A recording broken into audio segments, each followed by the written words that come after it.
Saya Jawara Disgara dari Offering A akan bacakan tentang kesuksesan anak di era digital dengan teknologi pendidikan bagian trade.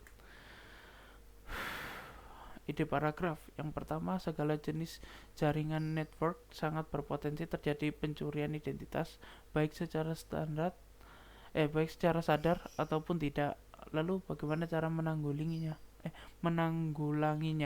dan siapa yang bertanggung jawab jika hal tersebut terjadi? Yang kedua, gadget adalah pusat informasi dari berbagai platform media yang beredar, yang mana hal itu sulit untuk divalidasi kebenarannya. Sikap apa yang harus dilakukan agar dapat mengidentifikasi secara akurat? Yang ketiga, sudah bukan rahasia lagi jika bermain gadget dapat menimbulkan efek kecanduan pada anak. Langkah apa yang harus diperhatikan agar tidak terjadi hal tersebut?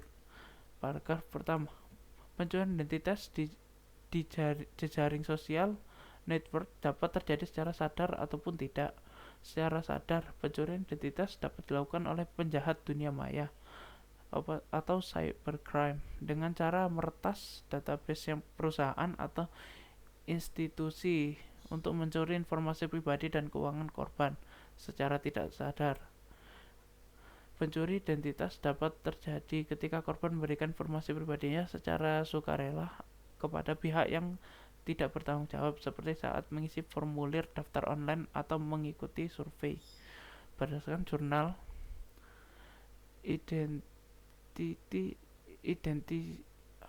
berdasarkan jurnal yang diterbitkan oleh Journal of Financial Crime pada tahun 2002, tanggung jawab atas pencurian identitas di jaringan dapat dibebankan kepada 3 pihak, yaitu individu, perusahaan, dan pemerintah. Oleh karena itu, diperlakukan upaya dari berbagai pihak untuk mencegah dan menanggulangi pencurian identitas di jaring sosial. Paragraf kedua, gadget merupakan pusat informasi dari berbagai platform media yang beredar. Namun informasi yang beredar belum tentu bisa divalidasi kebenarannya. Oleh karena itu, penting bagi pengguna gadget untuk selalu berpikir kritis dalam menerima informasi. Salah satu sikap kritis yang dapat dilakukan adalah dengan mengecek sumber informasi. Informasi yang berasal dari sumber terpercaya, seperti media massa yang kredibel, lebih dapat dipercaya kebenarannya. Selain itu, pengguna juga dapat memeriksa tanggal dan waktu publikasi informasi tersebut. Selain mengecek sumber informasi, pengguna juga dapat memverifikasi informasi tersebut dengan mencari sumber lain. Jika informasi tersebut dimuat di beberapa media yang beredar, maka kemungkinan besar informasi tersebut benar. Paragraf ketiga, kecanduan internet pada anak merupakan kondisi serius yang dapat berdampak negatif pada kehidupannya. Oleh karena itu, penting untuk segera mengambil langkah-langkah untuk mengatasinya.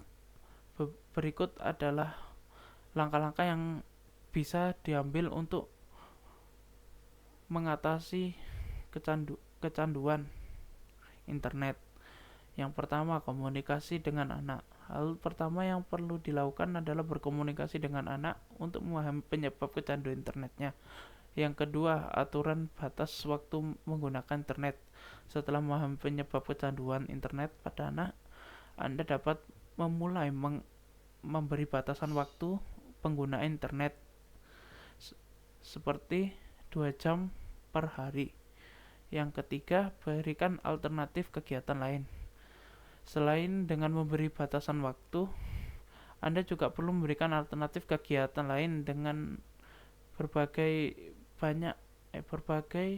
hal yang mungkin bisa dilakukan oleh anak tersebut, ya, contohnya seperti main dengan teman-temannya di luar dan juga mendukung hobinya yang berada di luar ruangan yang tidak menggunakan HP atau teknologi. Yang keempat, dapat dapat bantuan profesional. Jika kecanduan internet sudah parah, maka Anda dapat berkonsultasi dengan orang yang profesional tentang penyakit seperti itu, ya seperti psikologi atau terapis. Mereka akan dapat memberikan bantuan kepada anak-anak yang sudah kecanduan internet. Sekian presentasi dari saya. Wassalamualaikum warahmatullahi wabarakatuh.